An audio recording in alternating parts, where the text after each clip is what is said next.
The Pokémon Company just very casually shared a small new detail over the weekend. Just once in a tweet and right at the very bottom of one of their official websites. But that small little detail has the potential to change the future of Pokémon games forever.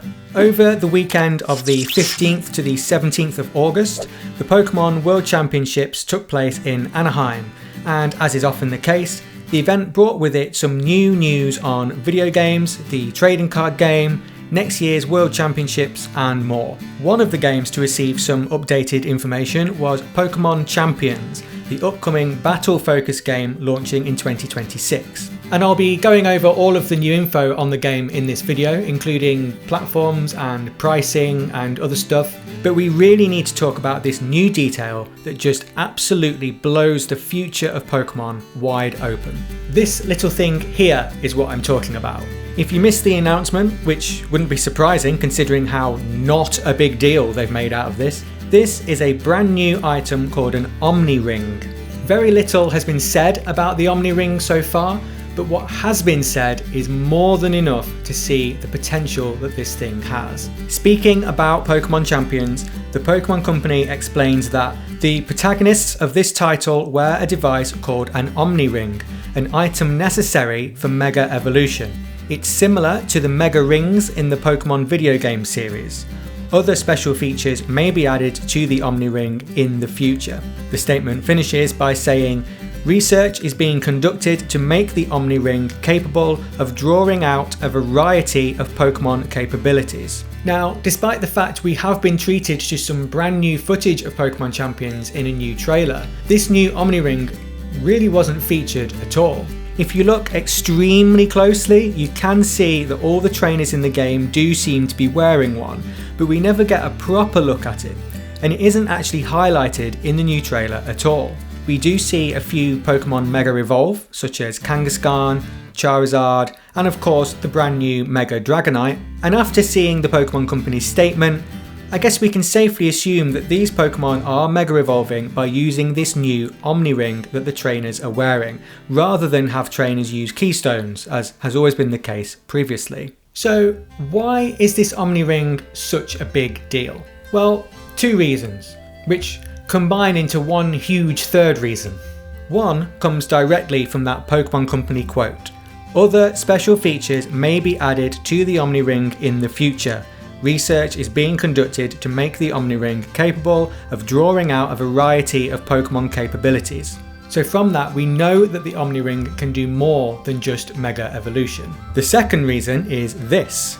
The only detailed close-up artwork of the Omni Ring shared so far, this image essentially confirms that the ring will allow trainers to utilise all of the series' battle gimmicks introduced so far, all inside the same game for the first time. The first, Mega Evolution, which was introduced in Generation 6 of the mainline Pokemon games, we already know about.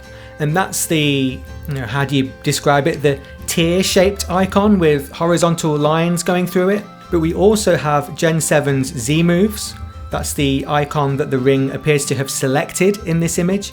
If you notice, the gold portion of the ring looks like it's pointing towards one of the icons, and maybe you can spin the white part of the ring around and click it into place to use whichever gimmick you need at the time. And then you can just about make out the icons on the far right and far left are Gen 8's Dynamaxing and Gen 9's Terrestrialization respectively. This is something that previously has just been unheard of. These gimmicks are typically tied to the story and the lore of their particular game and their particular region. For example, the Dynamax phenomenon can usually only occur in the Galar region from Pokemon Sword and Shield, with the explanation being that the power required to Dynamax comes from areas of land in the Galar region called power spots, which were formed when Eternatus leaked out energy thousands of years ago. And look, I don't need to bore you with all the details. The point is, these gimmicks usually only work in the region that they originated from. Each gimmick also usually needs its own specialist equipment that you only get in its associated game. There's actually a time in the anime where Ash Ketchum is seen using a keystone for Mega Evolution, a Z-ring for the Z moves, and a Dynamax band all at the same time, which is crazy, and so far hasn't been possible in the games. But now, here we are with an official in-game item that somehow houses all 4 of these different battle powers into one item. To me, that's particularly interesting just in itself. From a lore perspective, how has this technology been created? But the point I'm wanting to get to in this video is thinking about how this could have such a huge impact on Pokemon games going forward. Presumably, in Pokemon Champions, players will either be able to select a gimmick mode before a battle starts, or maybe you might even be able to use more than one in the same battle. You could Mega Evolve one of your Pokemon and then use a Z move with another. The theories can go further too. Take a Pokemon like Charizard, for example. Charizard can Mega Evolve, it can use Z moves like all Pokemon can, it can Gigantamax, never mind just Dynamaxing, and again, like all Pokemon can, it can Terastallize. Could you therefore enter a battle with a Charizard capable of doing any of the 4 and then select which you'd like to utilise mid-battle? We don't know just yet how Pokemon Champions will handle this new item, whether one day they will all be able to be selected in the same battle or whether they'll be kept as separate things still. But to be honest, the moment I saw this Omni Ring, my mind just immediately went to the mainline series. And here's that third bigger reason that I teased earlier on. They could, and they might not, because the Omni Ring may well just remain an item exclusive to Pokemon Champions, but they definitely could, if they wanted to, introduce the Omni Ring as an item in the future mainline games. Taking a closer look at the ring, you can quite clearly tell that there would be lots more space around the back of the ring for future icons, future battle gimmicks that haven't been released yet, perhaps ideas for Generation 10, Generation 11 and beyond. Could the Omni Ring become a key item in future mainline games? And could we finally see the mainline series allowing for more than one of these battle gimmicks to be present in the same game? If so, that's a pretty huge deal, right? Suddenly your team choices, especially for any kind of competitive battling, are just all over the place.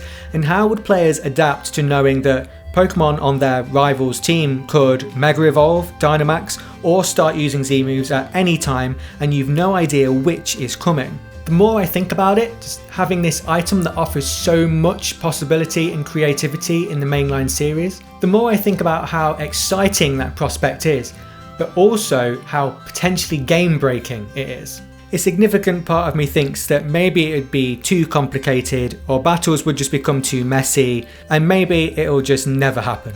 But then, the item is present in Pokemon Champions, which is all about battling. So if it's made to work somehow in that game, it should surely also be able to work in a mainline game too. Surely battling wouldn't be treated differently in the mainline series. Either way, until a few days ago, the idea of having a Mega Gengar versus a Gigantamax Gengar in the same fight was impossible. Now, even if it's not a certainty, it is a possibility. We'll have to see how it all plays out. I would love to hear your thoughts on this idea in the comments, but before I wrap up, let me just quickly go over all of the new information we received about Pokemon Champions, as I promised at the start of this video.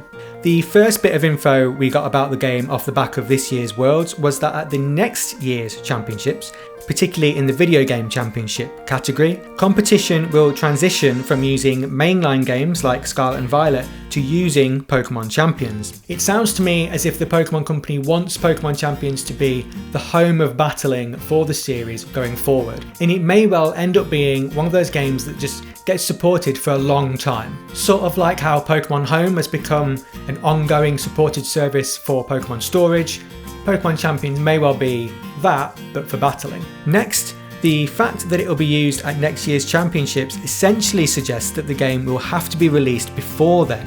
So whilst we still don't have a set release date, it's now pretty likely it will be before August 2026. It was also confirmed that the game will be coming to Nintendo Switch 2, as well as the previously announced Switch 1 and mobile versions. So that's something I can tick off the list on my Pokemon Switch 2 predictions video. Woo! I'll put a link in the description to that if you missed it. And as part of that announcement, it was also announced that Champions will be a free-to-start game coming to Switch 2, Switch 1 and mobile. But importantly, more details on a paid digital version on Nintendo Switch 2 and Nintendo Switch systems will be shared in the future. So it's free to start, but there will be a paid edition only on Switch 2 and Switch 1. It sounds like mobile players will be limited to this free to start version. Presumably the Switch and Switch 2 version will contain more features or be a bit more robust, with perhaps the mobile version being more of a counterpart. Again, we'll have to wait and see. And with that, I think that's about everything. Thank you for watching the video right through until the end. Please consider subscribing to the channel if you enjoyed the video and if you haven't already. Let me know your thoughts on the new Omni Ring in the comments. Do you think it'll appear in mainline games one day? Do you think it'll be restricted in some way, rendering all of the hopes I've shared in this video just completely useless? It's a possibility. Make sure to let me know. And that is it. So thanks very much for watching. I will see you in the next one.